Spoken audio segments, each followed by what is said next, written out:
नमस्कार दोस्तों, अतुल्य भारत पॉलिटिकल साइंस के यूट्यूब चैनल पर आपका हार्दिक स्वागत है। आज हमारा टॉपिक है राष्ट्रपति। और दोस्तों, राष्ट्रपति संविधान के भाग 5 में बताया गया है। हम बात करने जा रहे हैं दोस्तों, भारत में जो राष्ट्रपति का पद है, भारत में राष्ट्रपति का पद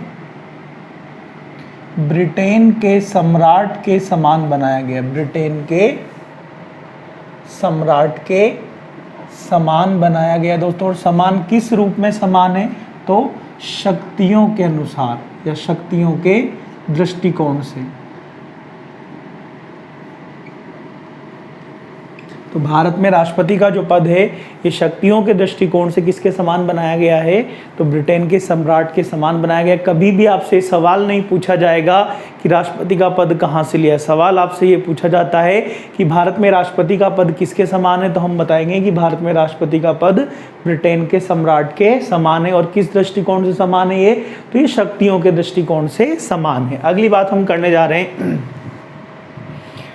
भारत में राष्ट्रपति का पद, भारत में राष्ट्रपति का पद कब बना था दोस्तों? तो राष्ट्रपति का पद बना था 26 जनवरी 1950 को।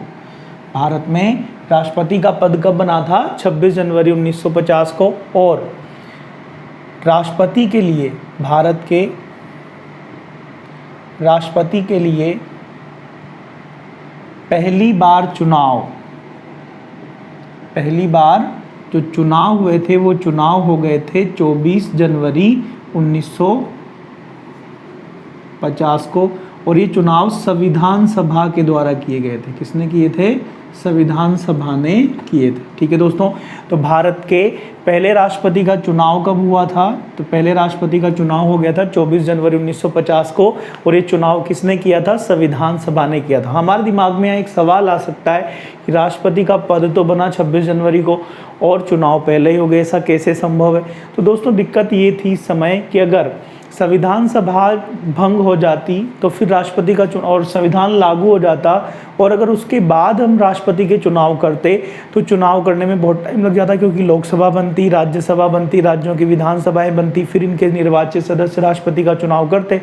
ऐसा ना हो, ऐसी समस्या ना हो, इसलिए अंतरिम रूप से, अस्थायी रूप से राष्ट्रपति का चुनाव संविधान सभा ने कर दिया था 24 जनवरी 1950 को। पर पद कब बना? जिस दिन संविधान का अनुच्छेद 52 लागू हुआ, जिसमें लिखा हुआ था कि भारत का एक राष्ट्रपति होगा।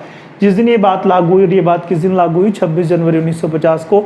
इसलिए भारत में राष्ट्रपति का पद तो बन गया 26 जनवरी 1950 को, और इसके चुनाव पहले ही हो गए थे 24 जनवरी 1950 को। ठीक है, अगली बात, भारत के पहले राष्ट्रपति, भारत के पहले राष्ट्रपति कौन बने थे? तो दोस्तों, भारत के पहले राष्ट्रपति बने थे डॉक्टर राजेंद्र प्रसाद। भारत के पहले राष्ट्रपति बने थे डॉक्टर राजेंद्र प्रसाद। डॉक्टर राजेंद्र प्रसाद जो थे ये सीवान बिहार के मूल निवासी थे। डॉक्टर राजेंद्र प्रसाद मूल निवासी कहाँ के थे? तो ये मूल निवासी थे सीवान बिहार के। अगली बात है दोस्तों, डॉक्टर राजेंद्र प्रसाद ने राष्ट्रपति पद की शपथ कब ली थी दोस्तों? तो इन्होंने शपथ ली थी 28 जनवरी 1950 को। डॉक्टर राजेंद्र प्रसाद ने राष्ट्रपति पद की शपथ कब ली? 28 जनवरी 1950 को सर्वोच्च न्यायालय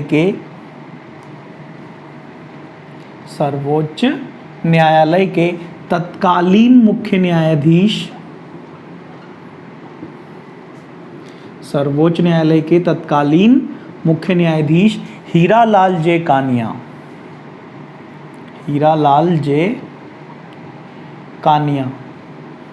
के समक्ष इन्होंने क्या की थी? शपथ ली थी। ठीक है दोस्तों, तो डॉक्टर राजेंद्र प्रसाद ने राष्ट्रपति पद की शपथ कब ली थी? 28 जनवरी 1950 को। और राजेंद्र प्रसाद को शपथ किसने दिलवाई थी? तो सर्वोच्च न्यायालय के तत्कालीन मुख्य न्यायाधीश थे उस समय के हीरालाल जे कानिया। इनके समक्ष डॉक्टर राजेंद्र प्रसाद ने अपने पद की शपथ ली थी। एक बार मैं फिर से बता रहा हूँ, राष्ट्रपति के बारे में भारत के संविधान के किस भाग में बताया गया है? तो भाग 5 में बताया गया है। इसके अलावा ये बताया गया कि भारत में राष्ट्रपति का पद किसके समान बनाया गया है? तो भारत में राष्ट्रपति का पद ब्रिटेन के के सम्राट के समान बनाया गया है। किस दृष्टिकोण से समान है? शक्तियों के दृष्टिकोण से ये पद समान बनाया गया है। भारत में राष्ट्रपति का पद कब बना? तो राष्ट्रपति का पद बना था 26 जनवरी 1950 को। भारत के राष्ट्रपति के लिए पहली बार चुनाव कब हुए थे? तो पहली बार चुनाव हो गए थे इसके 24 जनवरी 1950 को। चुनाव किसने किए थे? संविधान सभा ने चुनाव किए थे। भारत के पहले राष्ट्रपति कौन बने थे? तो पहले राष्ट्रपति बने थे डॉक्टर राजेंद्र प्रसाद, जो सीवान बिहार के क्या थे? मूल निवासी थे। डॉक्टर राजेंद्र प्रसाद ने राष्ट्रपति पद की शपथ कब ली थी? 28 जनवरी 1950 को। इन्हें शपथ दिलवाई थी सर्वोच्च न्यायालय के तत्कालीन मुख्य न्यायाधीश हीरालाल जे कानिया ने। ठीक है, हम आगे बात करते हैं, राष्ट्रपति के संवैधानिक प्रावधानों की बात करते हैं।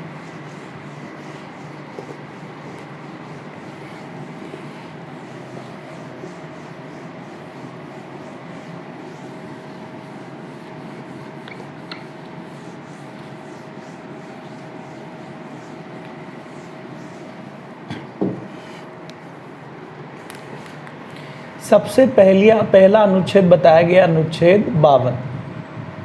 सबसे पहला अनुच्छेद है राष्ट्रपति में अनुच्छेद 52। अनुच्छेद 52 में कहा गया है कि भारत का एक राष्ट्रपति होगा। भारत का एक राष्ट्रपति होगा। ये बात किस अनुच्छेद में लिखी हुई है? अनुच्छेद 52 में लिखी हुई है। ठीक है दोस्तों, अगला अनुच्छेद है इसका अनुच्छेद 53। अनुच्छेद 53 में कहा गया है कि भारत की सभी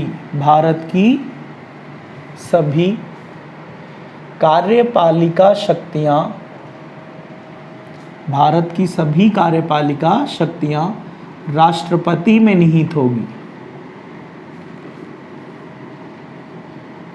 भारत की सभी कार्यपालिका शक्तियां किसमें होगी? तो सभी कार्यपालिका शक्तियों का निवास राष्ट्रपति में होगा और इनका प्रयोग राष्ट्रपति अपने अधीनस्थ प्राधिकारियों के माध्यम से करेगा।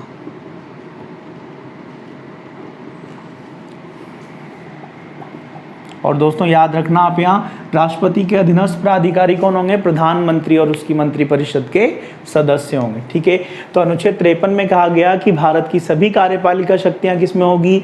सभी कार्यपालिका शक्तियों का निवास राष्ट्रपति में होगा और राष्ट्रपति इन शक्तियों का प्रयोग अपने अधीनस्थ प्राधिकारियों के माध्यम से करेगा। राष्ट्रपति के अधीनस्थ प्राधिकारी कौन होंगे दोस्तों? तो राष्ट्रपति के अधीनस्थ प्राधिकारी होंगे प्रधानमंत्री और उसकी मंत्रिपरिषद के सदस्य। ठीक है, अगली बात हम करने जा रहे हैं, राष्ट्रपति के पद की आखिर योग्यताएं क्या है? तो राष्ट्रपति के पद की योग्यताएं बताई गई संविधान के अनुच्छेद 58 में 58 में। राष्ट्रपति के पद की योग्यताओं में कहा गया, पहली योग्यता है भारत का नागरिक होना चाहिए। भारत का नागरिक हो, इसकी क्या है? पहली योग्यता। राष्ट्रपति बनने वाला व्यक्ति भारत का क्या होना चाहिए? नागरिक होना चाहिए। दूसरी योग्यता है इसकी 35 वर्ष की आयु, 35 वर्ष की आयु पूर्ण कर चुका हो। ऐसा व्यक्ति राष्ट्रपति बनेगा जिसकी आयु कम से कम कितनी हो? 35 वर्ष की, और वो भारत का क्या होना चाहिए? नागरिक होना चाहिए। इसकी तीसरी योग्यता है दोस्तों लोकसभा का सदस्य निर्वाचित होने की योग्यता रखता हो। लोकसभा का सदस्य निर्वाचित होने की योग्यता रखता हो। ऐसा व्यक्ति क्या बन सकता है? राष्ट्रपति बन सकता है। तो इसकी योग्यताएं बताई गई अनुच्छेद 58 में। इसकी योग्यताओं में कहा गया है पहली बात कि भारत का क्या होना चाहिए? नागरिक होना चाहिए। दूसरी बात बताई गई 35 वर्ष की आयु पूर्ण कर चुका हो। तीसरी बात बताई गई लोकसभा का सदस्य निर्वाचित होने की क्या रखता हो? योग्यता रखता हो। तो हमने अभी तक 3 अनुच्छेद देखे, तीनों को मैं फिर से बता रहा हूँ। अनुच्छेद 52 में कहा गया कि भारत का एक क्या होगा? राष्ट्रपति होगा। अनुच्छेद 53 में कहा गया कि भारत की सभी कार्यपालिका शक्तियाँ किसमें निहित होगी? तो राष्ट्रपति में निहित होगी और इनका प्रयोग राष्ट्रपति अपने अधीनस्थ प्राधिकारियों के माध्यम से करेगा। राष्ट्रपति के अधीनस्थ प्राधिकारी कौन होंगे? होंगे? प्रधानमंत्री और उसकी मंत्रिपरिषद के सदस्य होंगे। अगली बात, इनकी योग्यताएं किस अनुच्छेद में है? योग्यताएं बताइए राष्ट्रपति के अनुच्छेद 58 में। पहली योग्यता भारत का क्या होना चाहिए? नागरिक होना चाहिए, 35 वर्ष की आयु पूर्ण कर चुका हो और लोकसभा का सदस्य निर्वाचित होने की योग्यता रखता हो। योग्यताओं में ही थोड़ा सा और है, पर ये बातें संविधान में लिखी हुई नहीं है। जिन जिन बातों का ध्यान रखा जाता है, इसका उम्मीदवार कैसे बनेगा कोई भी व्यक्ति, उसी चीज़ को मैं और आगे बढ़ा रहा हूँ। तो दोस्तों देखिए आप यहाँ पर, राष्ट्रपति पद के उम्मीदवार का नाम, राष्ट्रपति पद के उम्मीदवार का नाम इसके 50 मतदाताओं द्वारा प्रस्तावित और 50 मतदाताओं द्वारा अनुमोदित होना चाहिए।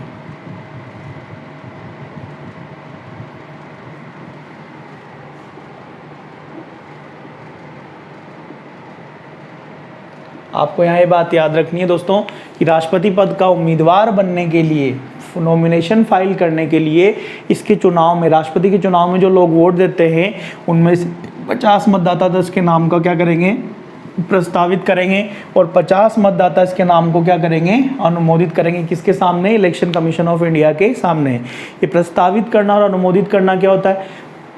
जो लोग राष्ट्रपति के चुनाव में वोट देंगे उनमें से 50 लोग भारत निर्वाचन आयोग के समक्ष कहेंगे कि भाई फलाना फलाना व्यक्ति हमारी तरफ से क्या है? राष्ट्रपति पद का उम्मीदवार है। और इन 50 के अलावा दूसरे 50 मतदाता जो राष्ट्रपति के चुनाव में वोट देंगे वो कहेंगे कि हम भी इसे अपना उम्मीदवार स्वीकार करते हैं।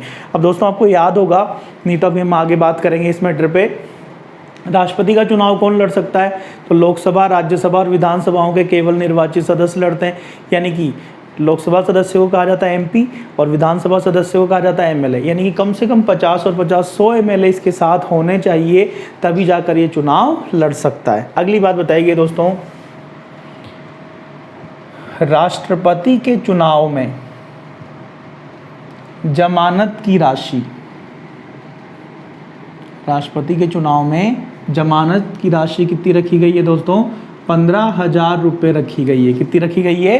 15,000 रुपये। यदि कोई उम्मीदवार कुल वैध मतों का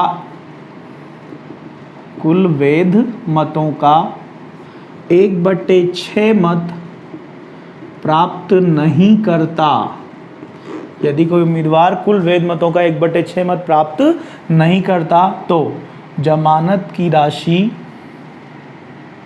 जब्त हो जाती है। जमानत की राशि क्या हो जाती है?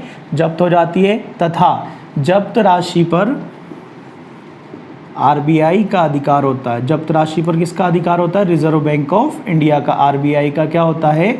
अधिकार होता है। और अगर मान लो उम्मीदवार ने भले चुनाव हार गया पर 1/6 से ज़्यादा वोट उसे मिल गए कुल मतों के, तो उसकी ये राशि उसे वापस कर दी जाती है। और अगर 1/6 से कम वोट मिले तो ये राशि क्या हो जाती है? जब्त हो जाती है। ठीक है दोस्तों, एक बार फिर से बता रहा हूँ, राष्ट्रपति पद के उम्मीदवार का नाम इसके 50 मतदाताओं द्वारा तो प्रस्तावित होना चाहिए और 50 मतदाताओं द्वारा क्या होना चाहिए? अनुमोदित होना चाहिए। राष्ट्रपति के चुनाव में जमानत की राशि कितनी रखी गई है? 15,000 रुपये रखी गई है।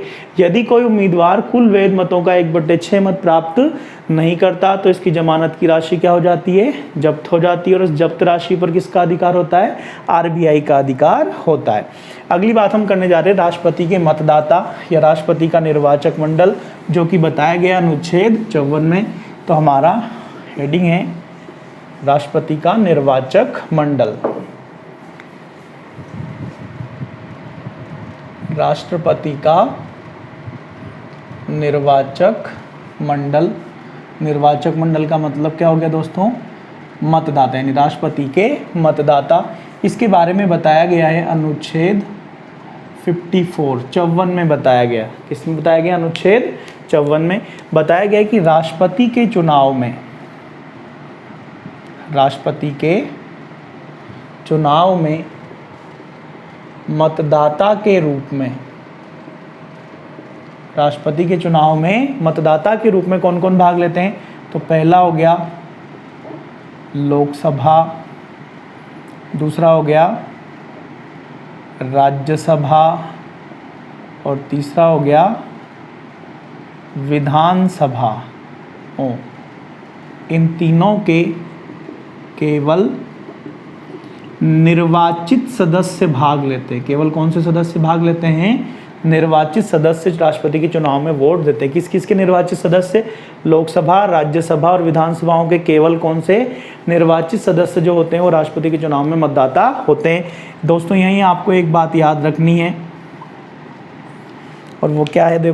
देखिए 70वें संविधान संशोधन 1992 से, 70वें संविधान संशोधन 1992 से दिल्ली और पांडिचेरी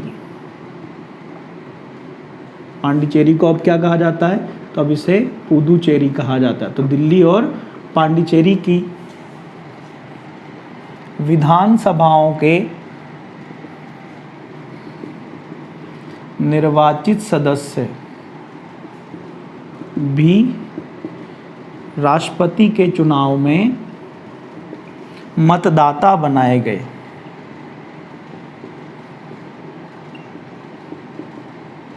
ठीक है दोस्तों, तो 70वें संविधान संशोधन 1992 से दिल्ली और पांडिचेरी की विधानसभाओं के निर्वाचित सदस्यों को भी अब राष्ट्रपति के चुनाव में क्या बना दिया गया है? मतदाता बना दिया गया है। ठीक है, एक बार फिर से बता रहा हूँ, राष्ट्रपति का निर्वाचक मंडल या राष्ट्रपति के मतदाता किस अनुच्छेद में बताए गए? तो अनुच्छेद 54 में बताए गए। इसमें कहा गया कि राष्ट्रपति के चुनाव में मतदाता के रूप में कौन कौन भाग लेता है? लोकसभा, राज्यसभा और विधानसभाओं के केवल कौन से सदस्य? निर्वाचित सदस्य भाग लेते हैं। यहीं पर 70वें संविधान संशोधन 1992 से दिल्ली और पांडिचेरी को पुदुचेरी कहा जाता है, तो दिल्ली और पांडिचेरी की विधानसभाओं के निर्वाचित सदस्य भी राष्ट्रपति के चुनाव में क्या बना दिए गए हैं? मतदाता बना दिए गए। हम देखते हैं राष्ट्रपति के चुनाव में कितने मतदाता कहाँ से होते हैं, इसके बारे में हम बात करने जा रहे हैं, और कुल मतदाता कितने निर्धारित किए हुए हैं इसकी भी हम बात करेंगे। तो दोस्तों याद रखना, राष्ट्रपति के चुनाव में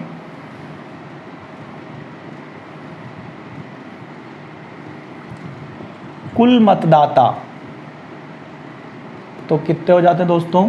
4896। कुल मतदाता कितने हैं? 4896। इनमें से विधानसभा के सदस्य, विधानसभाओं के सदस्य कितने हैं? तो इनमें से विधानसभाओं के सदस्य होते हैं दोस्तों 4120। लोकसभा के सदस्य कितने हैं? तो लोकसभा के दोस्तों निर्वाचित सदस्य 543। राज्यसभा के सदस्य कितने? सभा से राष्ट्रपति के चुनाव में कितने सदस्य वोट देते हैं? तो राज्यसभा से 233 निर्वाचित सदस्य वोट देते हैं। राज्यसभा में 245 सदस्य होते हैं, जिसमें से 233 सदस्य तो निर्वाचित होते हैं और 12 सदस्य राष्ट्रपति यहाँ पर साहित्य, कला, विज्ञान और समाज सेवा के क्षेत्र से मनोनीत करता है। तो दोस्तों लोकसभा और राज्यसभा को मिलाकर हम यहाँ क्या कह सकते हैं? इन दोनों को मिलाकर संसद कह सकते हैं। और दोनों से मिलाकर कितने सदस्य हो गए? तो 543 प्लस 233, तो टोटल कितने हो जाते हैं दोस्तों? ये 776 सदस्य संसद से कहाँ होते हैं? राष्ट्रपति के चुनाव में मतदाता के रूप में काम करते हैं। ठीक है दोस्तों, तो हमने देखा राष्ट्रपति के निर्वाचक मंडल में राष्ट्रपति के चुनाव में कुल मतदाता तो कितने हो गए? 4896। इसमें से विधानसभाओं के सदस्य कितने हो जाते हैं? 4120। लोकसभा के निर्वाचित सदस्य कितने? 543। राज्यसभा के 233। और संसद से अगर बात करें तो संसद से निर्वाचित सदस्य कितने हो जाएंगे? 543 प्लस 233 बराबर 776 सदस्य जो हैं वो संसद से राष्ट्रपति के चुनाव में वोट देते हैं। तो राष्ट्रपति के चुनाव में कुल मतदाता कितने हो जाते हैं? 4896। ठीक है दोस्तों, यह हमारा राष्ट्रपति का निर्वाचक मंडल कंप्लीट हो जाता है। अब नेक्स्ट वीडियो में अपन बात करेंगे दोस्तों राष्ट्रपति के निर्वाचन की पद्धति। बहुत महत्वपूर्ण बात हम आगे वाले वीडियो में देखने जा रहे हैं, इसको आप बहुत आगे ध्यान से देखना। और दोस्तों आप हमारे चैनल को लाइक सब्सक्राइब करते रहें ताकि हम और अच्छे से अच्छे वीडियो आपके लिए बनाते रहें। धन्यवाद।